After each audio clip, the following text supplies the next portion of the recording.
तो कन्या राशि के बारे में ज्योतिष के भीतर क्या लिखा हुआ है और इतनी महत्वपूर्ण क्यों है ये कन्या राशि। वैसे तो अपने आप में हर राशि अपने आप में एक बहुत महत्वपूर्ण है, लेकिन यदि हम देखें तो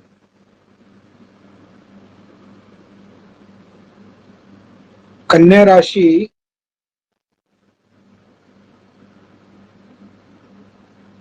बीच का बिंदु है, अर्थात 1, 2, 3, 4, 5, 6, 7, 8, 9, 10, 11 और 12।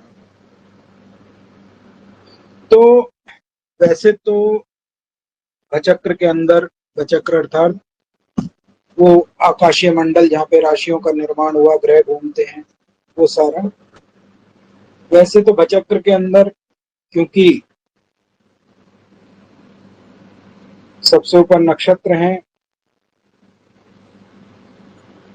उसके बीच में बनने वाली राशियां हैं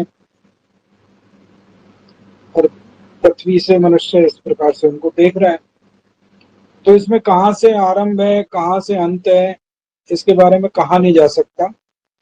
लेकिन फिर भी इस गोले के भीतर, इस वर्ग, इस वृत्त के भीतर कोई तो बिंदु हमें निर्धारित करना पड़ेगा, ये आरंभ है और यहाँ से आके फिर दोबारा मिलन हो जाता है। तो उसी आरंभ के लिए जब हम नक्षत्रों को पढ़ते हैं तो अश्विनी से पढ़ना प्रारंभ करते हैं, जो कि मेष में पढ़ते हैं।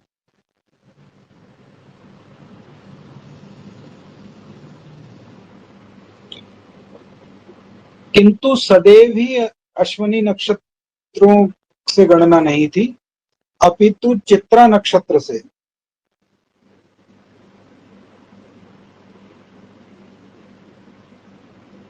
गणना आरंभ की जाती थी। और इसी कारण से जो आयनांश बने, तो चित्र पक्षी आयनांश बने।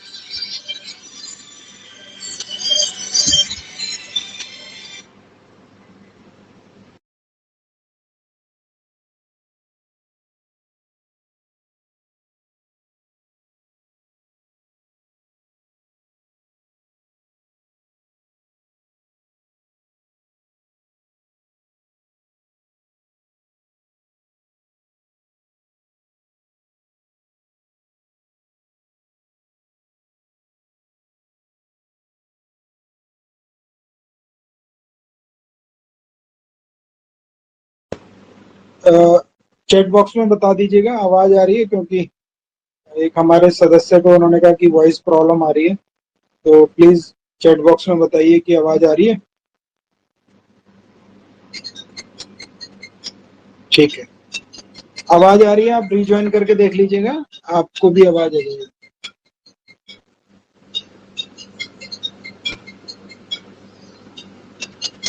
तो यदि आप पंचांग पढ़ेंगे तो उसमें चित्र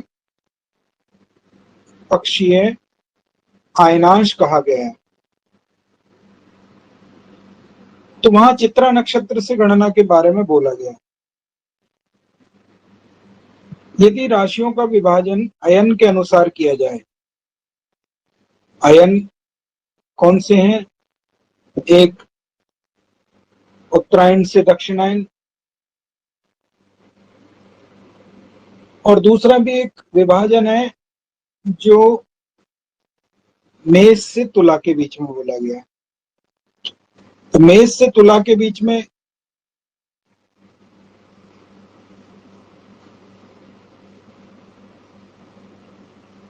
और कर्क से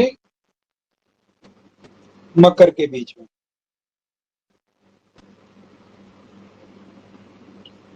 तो एक में विषुवतीय संक्रांति है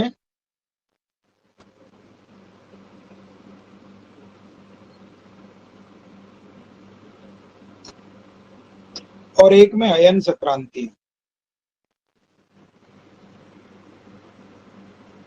तो राज्य चैट बॉक्स में लिख दीजिएगा आवाज आ रही है तो प्लीज।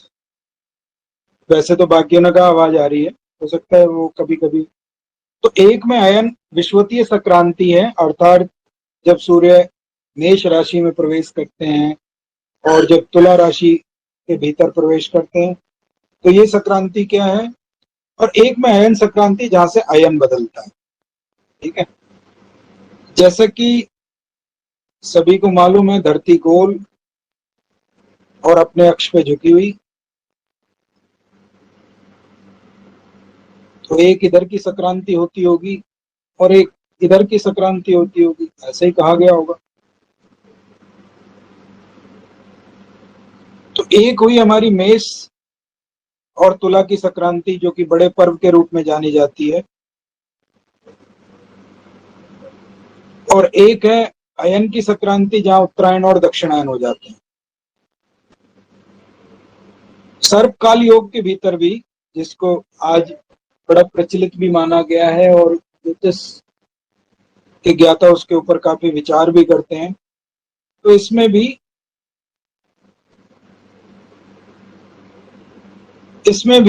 धन्यवाद, इसमें भी सर्पकाल की जो तीव्रता है, उसमें दो मुख्य बिंदु, अर्थात मेष में राहु हो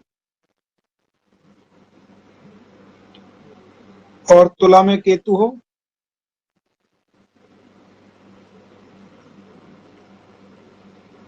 या कर्क में राहु हो और मकर में केतु हो, अर्थात राहु यहाँ पे हो या यहाँ पे हो, और सारे ग्रह एक तरफ हो जाएं, तो ये अति संवेदनशील सर्पकाल योग का निर्माण करता है। किंतु एक और महत्वपूर्ण बिंदु है कि जब राशियां 12 बताई गई, 1, 2, 3, 4, 5, 6, 7, 8, 9, 10, 11 और 12, तो इस राशि को क्यों ना मध्य बिंदु मान लिया जाए, और इसी राशि के भीतर चित्रा नक्षत्र पड़ता है। तो ऋषियों की अपनी गणना रही होगी कि चित्र पक्षी अयनांश कहा गया, अर्थात जब विभाजन हुआ चक्र का, तो उन्होंने चित्रा नक्षत्र से उसकी गणना की। तो इसी कारण आज भी जो पंचांग है उनमें चित्रपक्षीय अयनांश के बारे में कहा गया है। और इसी संवेदनशील बिंदु को समझते हुए यदि हम देखें, तो क्योंकि चित्रा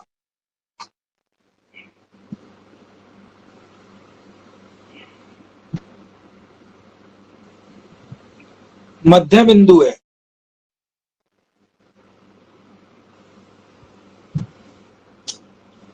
तो बहुत ही नाजुक, कोमल, सौम्य, नवीन। नवीन क्यों, नाजुक क्यों, मर्म बिंदु है।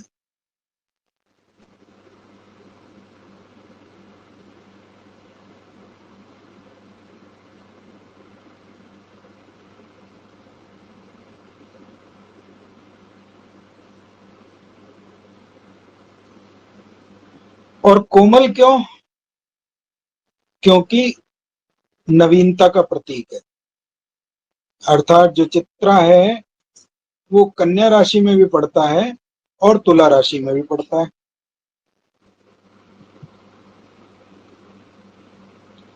अर्थात यदि हम इस कुंडली के अंदर विचार करें, तो इस बिंदु से इस बिंदु के लिए अगर हम इसका विभाजन करें, तो ये एक प्रकार से ये भी एक अर्ध विभाजन है। तो विभाजन हमारे पास किस प्रकार हुए, एक अयन के द्वारा,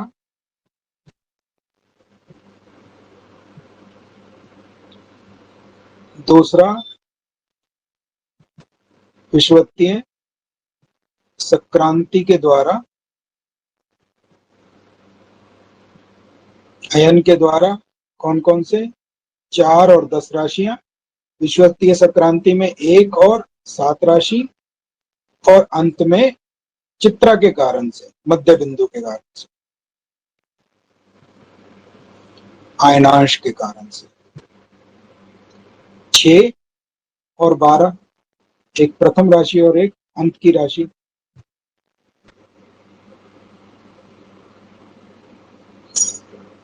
छह और 12,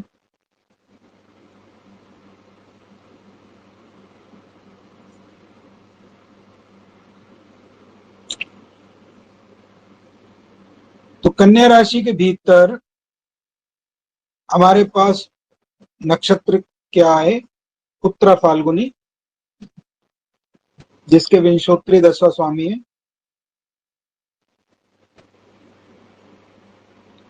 सूर्य। दूसरा कौन से आए? हस्ता अर्थात चंद्रमा विंशोत्तरी दशा स्वामी, और चित्रा अर्थात मंगल।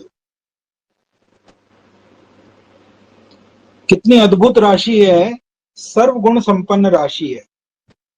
क्यों? क्योंकि सूर्य भी है, चंद्र भी है, अर्थात माँ, पिता, और इनकी सुरक्षा के लिए मंगल, और राशि है बुध की राशि, और बुध है राजकुमार, राजकन्या, कुमारी, अर्थात माँ भी है, पिता भी है, सेनापति भी है, और साथ ही साथ संतान का सुख देने वाले 2 अन्य ग्रह भी विद्यमान है। इसी कारण से कन्या राशि के अंदर भरपूर गुण देखने को मिलता है। लेकिन प्रश्न के भीतर, जहाँ प्रश्न देखा जाता है, उसके भीतर आचार्य नील कहते हैं कि ये सबसे ज्यादा रहस्यमयी राशि है।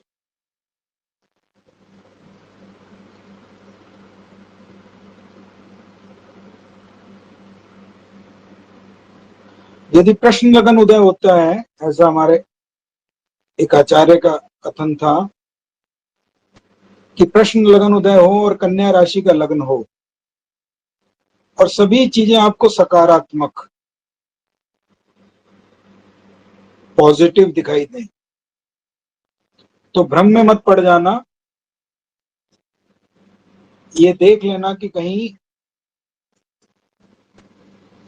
कुछ अप्रिय घटना ना हो जाए। इसी प्रकार से यदि नकारात्मक दिखाई दे,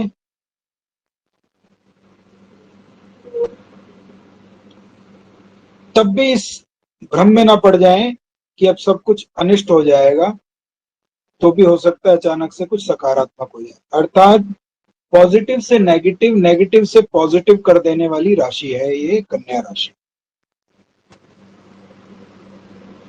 कन्या का स्वरूप क्या बताया? एक नाव जिसके भीतर एक कन्या विराजमान है, जिसके एक हाथ में धान के पौधे हैं और एक हाथ के भीतर मशाल है जलती हुई।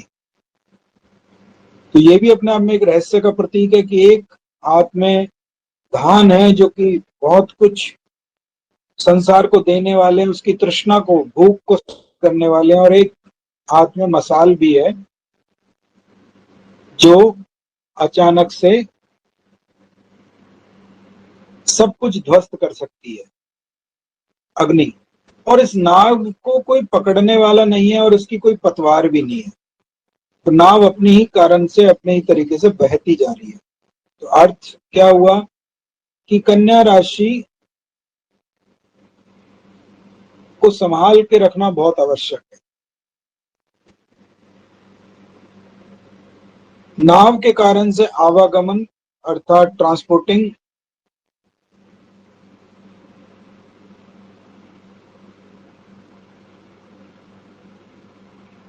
जल से, व्यापार, कन्या के कारण से नवीनता, कोमलता,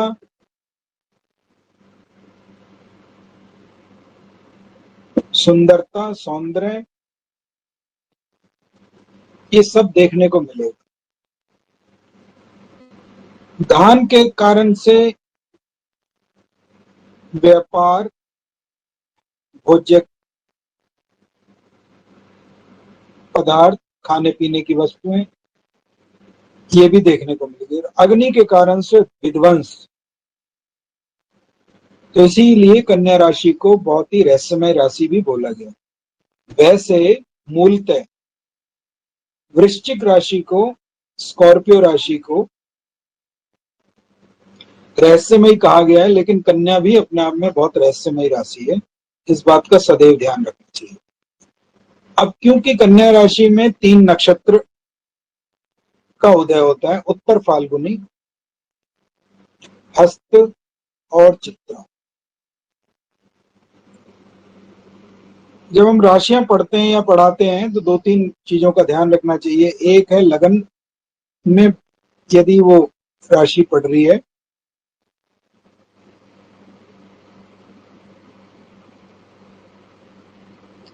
या एक मान लीजिए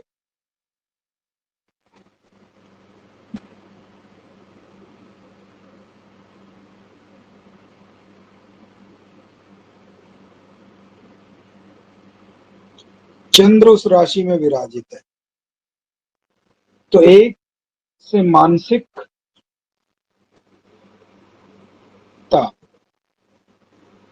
यदि कन्या राशि के भीतर चंद्र विराजित है तो व्यक्ति की मानसिकता क्या होगी उसके बारे में संकेत देता है।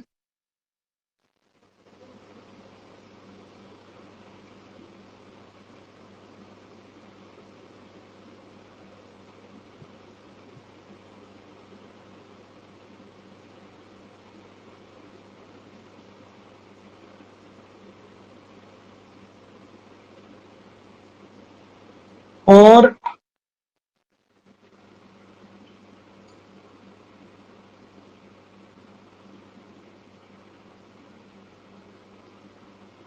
एक से उसकी शारीरिक स्थिति क्या होगी, लगन, वो उसके बारे में संकेत देता है।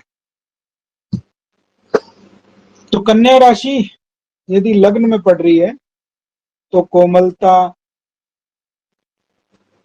नवीनता, सौम्यता, कलात्मकता, कोमलता का अर्थ हुआ सॉफ्टनेस, नवीनता का अर्थ हुआ समथिंग न्यू, सौम्यता का अर्थ हुआ वेरी सॉबर, कलात्मकता वेरी आर्टिस्टिक। तो ये व्यक्ति के गुण देखने को मिलेंगे। किंतु यदि कन्या राशि के भीतर चंद्रमा है तो व्यक्ति के मानसिक गुण ऐसे हो सकते हैं।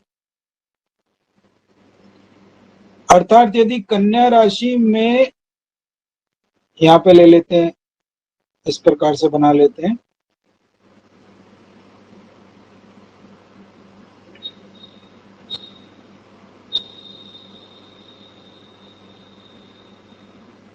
और चंद्र यहां लिख लेते हैं,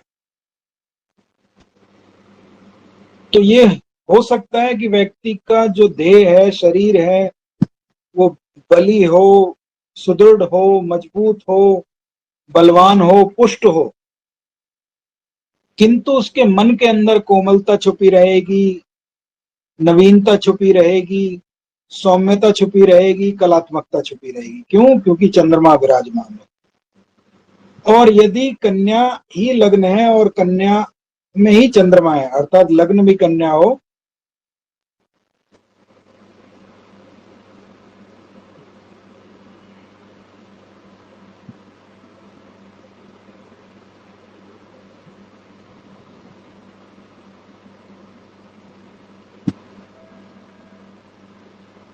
लग्न भी कन्या हो और चंद्रमा भी वहीं विराजमान हो, तो वे सारे गुण अर्थात आत्मिक, शारीरिक, मानसिक, ये सभी गुण व्यक्ति के भीतर विद्यमान होंगे। तो चंद्रमा के कारण से व्यक्ति का स्वभाव, उसकी मानसिकता देखनी चाहिए, और लगन में पड़ने वाली राशि के कारण से व्यक्ति की शारीरिक क्षमताएं, योग्यताएं, रुझान, ये सब देखे जाते हैं। तो कन्या राशि में हमने बताया कि इसमें 3 नक्षत्रों का उदय होता है, उत्तर फाल्गुनी, हस्त और चित्रा। हस्त उसके हाथों पे ही पड़ता है नक्षत्र, हस्त कन्या के हाथों पे ही पड़ता है। उत्तर फाल्गुनी ऊपर नासिका के आसपास और चित्रा घुटनों के भीतर। ठीक है, तो ऐसा देखा गया है, यदि कन्या राशि उत्तर फाल्गुनी नक्षत्र को लेके उदित होती है तो कई बार व्यक्ति की कही हुई बातें बाद में जाके मिथ्या हो सकती हैं, झूठी हो सकती हैं। वो परिणाम तो करे पूरा, लेकिन हो सकता है झूठी हो जाए। हस्त राशि में यदि हस्त नक्षत्र में यदि कन्या राशि का उदय हो रहा हो तो व्यक्ति बहुत हस्त कारीगर होता है, बहुत तरह की विद्याओं को जानता है, ऐसा कहा गया है।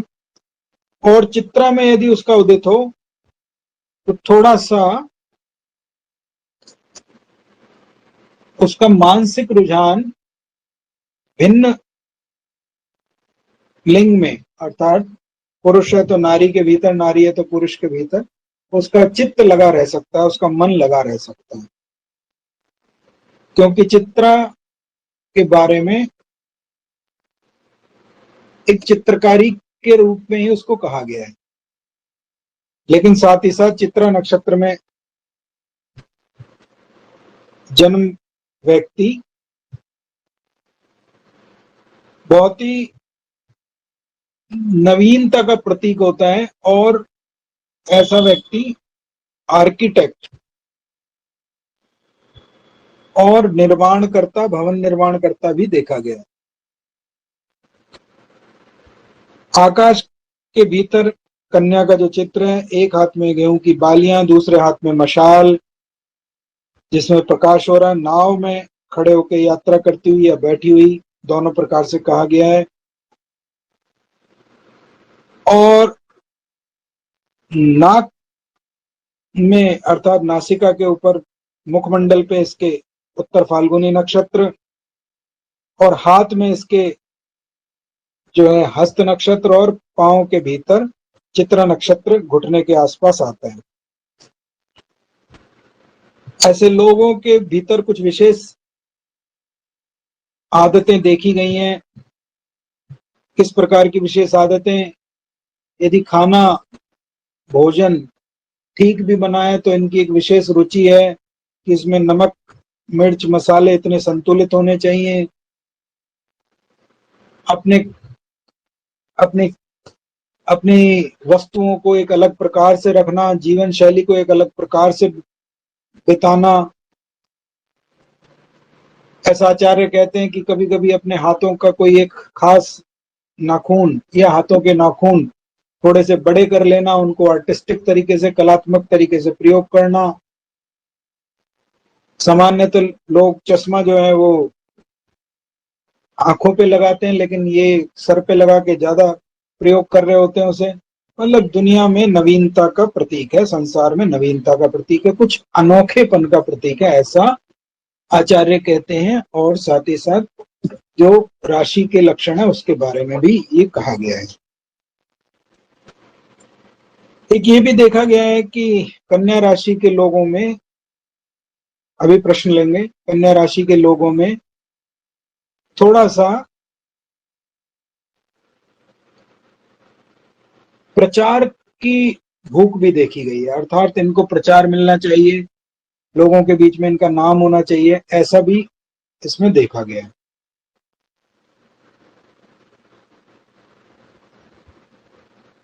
कभी कभी कन्या राशि के भीतर विवाह में देरी भी देखी गई है, और मुख्यतः इनका काम कलात्मक चीजों से जुड़ा हुआ देखा गया। कन्या राशि एक अर्थ त्रिकोण की दूसरी राशि है। राशियों के जैसे अग्नि, पृथ्वी, वायु, जल,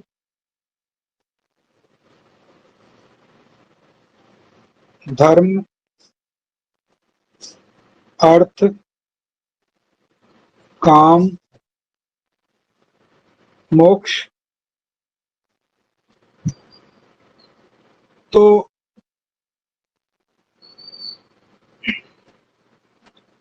2, 6, 10 राशियां अर्थ त्रिकोण की राशि हैं। तो इसमें दूसरी अर्थ त्रिकोण राशि कन्या ही कही गई है। 1, 2, 3, 4, 5, 6, 7, 8, 9, 10, 11 और 12। तो पहली राशि है वृषभ अर्थ त्रिकोण की, दूसरी है कन्या और तीसरी है मकर। पहली अर्थ त्रिकोण राशि केवल परिवार तक और अपने सीमित दायरे में रहने वाली है। दूसरी अर्थ त्रिकोण राशि सेवा प्रदाता है और तीसरी अर्थ त्रिकोण राशि सामाजिक है, मोस्ट वर्कोलिक, अति कार्यशील, अति कार्य करने वाली। इसलिए अर्थ त्रिकोण राशि होने के कारण से स्वाभाविक है कि धन के प्रति लालसा भी बनी रहती है।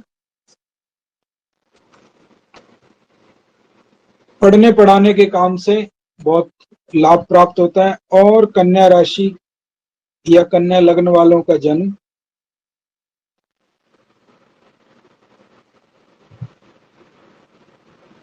यदि बुधवार को हो जाए तो और अधिक घटना प्रिय वार बन जाता है। तो बुध के गुण और खुल के आते हैं और बुध ही रूट चक्र,